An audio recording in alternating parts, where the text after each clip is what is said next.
দৃষ্টিতে যেন সে রাজপুতিন, খুন হয়ে যায় আমি প্রতিদিন। নাম ধাম জানি না তার কিছু, তবু নিলাম আমি তার পিছু। কালো সানগ্লাসটাই কেন এত সুখ, হে যুবক। রং চটা জিন্সের প্যান্ট পরা, জ্বলন্ত সিগারেট ঠোঁটে ধরা, লাল শার্ট গায়ে তার বুক খোলা, সানগ্লাস কপালে আছে তোলা। রাখো না কেন ঢেকে ওই দুটি চোখ, হে যুবক।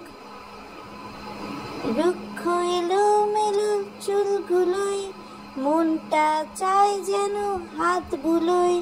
দু হাতে আদরে করি মুখটাকে, হৃদয়ে বেঁধে রাখি সুখটাকে।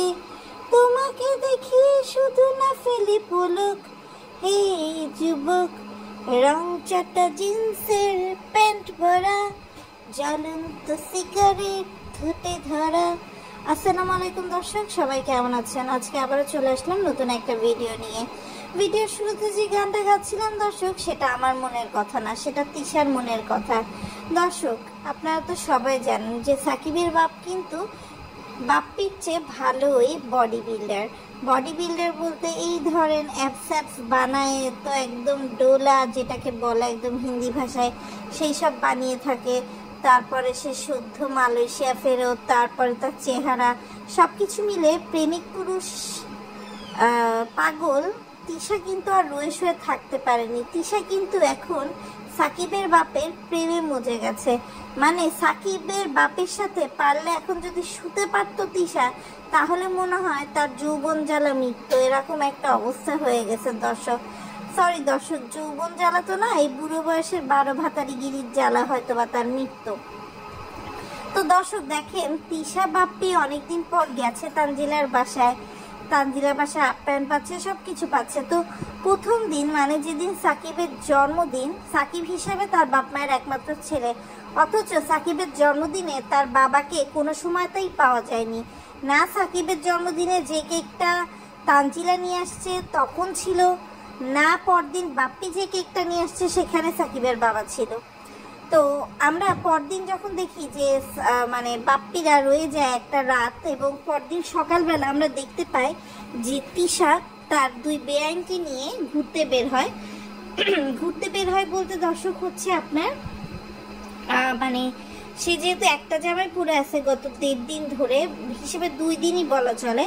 তো সে মনে করে যে এখন বাড়িতে যাওয়ার আগে আমি একটু জামাটা চেঞ্জ করব, এবং সে তানজিলার দোকান থেকে একটা জামা নেয়। তো হাঁটতে হাঁটতে সে দর্জির দোকানে যায়, এবং ওখান থেকে সে চলে যায় হচ্ছে তার বেয়ায়ের দোকানে, অর্থাৎ হচ্ছে আপনার সাকিবের বাবার দোকানে। সেখানে কি সে বিভিন্ন নোংরা কথা বলে ইঙ্গিত দিতে থাকে। নোংরা কথা বলতে কি দর্শক, যে ওখানে হচ্ছে সালমা বেগম মানে সাকিবের মা থাকে, তাকে বলে যে বেয়ায়ের শুধু ললিপপই পছন্দ, ললিপপ চুষে চুষে খেতে হয়, ললিপপ কি কেউ কামড়ায় কামড়ায় খায়। এখন দর্শক আপনারা তো অনেক অ্যাডাল্ট, আপনারা তো আসলে বুঝতেই পারছেন যে আমাদের ললিপপ বলতে আমাদের তিশা পা নোংরা তিশা কি মিনিং করছে। তারপরে সে 2 টাকার ললিপপ না নিয়ে তারপরে সে হচ্ছে 5 টাকার একটা ললিপপ নেয়। ললিপপ নিয়ে বড় কথা না, এরপর আমরা দেখতে পাই যে সাকিবের বাপ আপনার হচ্ছে কিছু তরকারি কিনে দিতে আর কিছু পুরি কিনে দিতে দোকান থেকে বের হয়ে আসে। তখন তিশা ব্যঙ্গ করে ভরা বাজারে বলে যে বেয়ায়ের কি প্রেম, সে মানে থাকতেই পারে না। একেবারে সাকিব যেমন আমার মেয়েকে ছাড়া থাকতে পারে না, বেয়ায় তেমন বেআইনকে ছাড়া থাকতে পারে না। দর্শক দেখেন, তার বেয়াই কিন্তু অনেক বছর মালয়েশিয়া ছিল। বলা চলে যে সাকিবের জন্মের পরপরই হচ্ছে তার বেয়াই হচ্ছে গেছে আপনার মালয়েশিয়াতে, এবং আসছে কিন্তু সাকিবের বিয়ের আগে আগে। তো একটা ভরা বাজারে যেখানে তরকারিওয়ালা হোটেলওয়ালা আছে, সেখানে গিয়ে তিশার এই ধরনের হাস্যরসাত্মকের কোনো মিনিং নেই। তো সেটা শুনে আমার খুব ভালো লাগছে। আমি সেলুট দিব এই মাহির মাকে, অর্থাৎ তানজিলার চাচি শাশুড়িকে। সে বলে যে তাহলে বাপ্পি কি করে, বাপ্পি তো লগে লগে যায়, মানে আপনার সাকিব তো পরদিন যায়।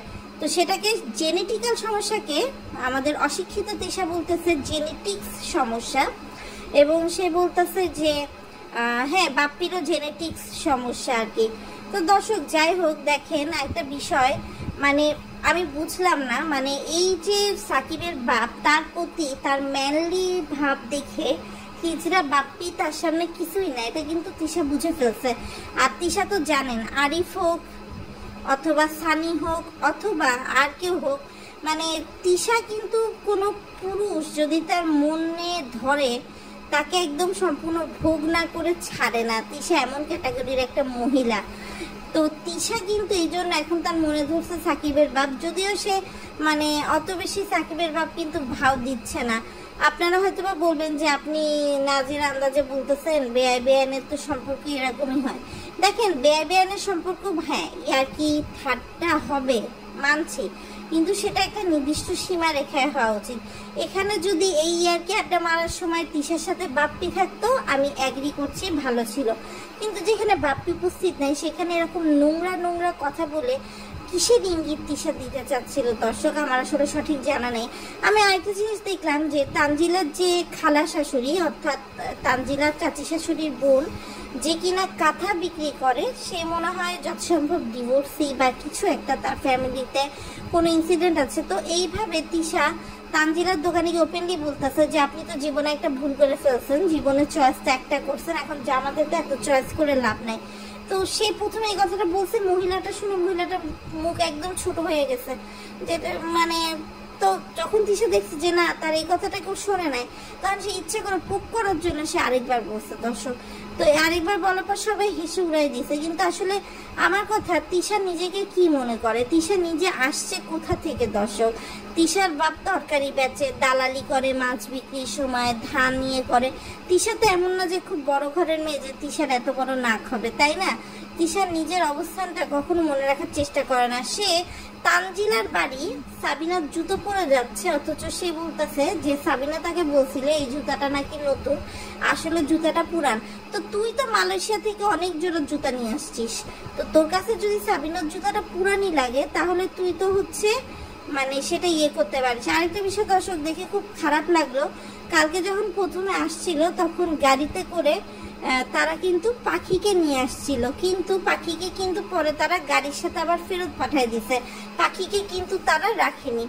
আর এর মধ্যে আমি আরেকটা জিনিস দেখলাম যে তানজিলার যে ননদ মাহি, সে তো ভালোই প্রেম করে বেড়ায়।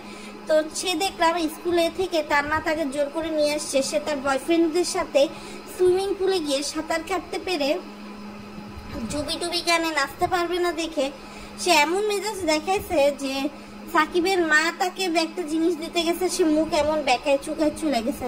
পরে তিশা তাকে বলছে যে ঠিক আছে তুমি মন খারাপ করো না, আমি তোমাকে সুইমিং পুলে নিয়ে যাব, তোমার জামা কাপড় কি আমার গায়ে হবে?